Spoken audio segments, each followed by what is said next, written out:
আমার সাথে রয়েছেন আমার আঙ্কেল জনাব মাসুক মিয়া, সেই সাথে রয়েছে আমাদের নানা ভাই। তারা সহ আপনাদেরকে আজকে নিনজা টেকনিকটা দেখিয়ে দেই কিভাবে নারকেল গাছটা গড়ে তুলতে হবে, গুড়াটা কিভাবে বড় করবেন। দেখেন এই যে ডালটা আছে, দেখেন এটা কিন্তু টাইট মেরে ধরে আছে। আঙ্কেল বসেন, জি এটা ধরে আছে না বাবা?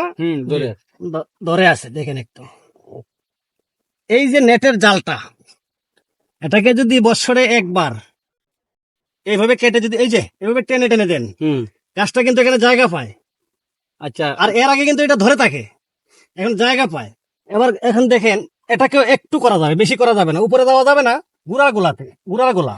এটা যে জালটা কেটে দিলাম, এই যে জালটা দেখেন আপনি, দেখেন তো এখন গাছটা একটু বের হয়েছে কিনা। টান দেন, একটু একটু টান দেন। টান দিলে ক্ষতি তো না।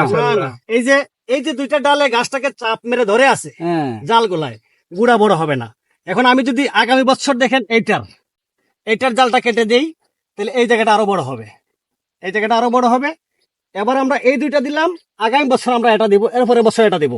এই জালটাকে কেটে কেটে তুলবো, জালটাকে কেটে কেটে গাছটাকে একটু নড়াচড়া করার ব্যবস্থা করে দিলেই গুড়াটা বড় হবে। আচ্ছা আচ্ছা, তাহলে তো এগুলো ফালাই দিব না, এগুলো থাক, এখন পালানো দরকার নেই। খুব দারুণ একটা টেকনিক শিখাইলেন আমাদের। ভালো একটা পরামর্শ পাইলাম। ঠিক আছে, ভালো থাকেন।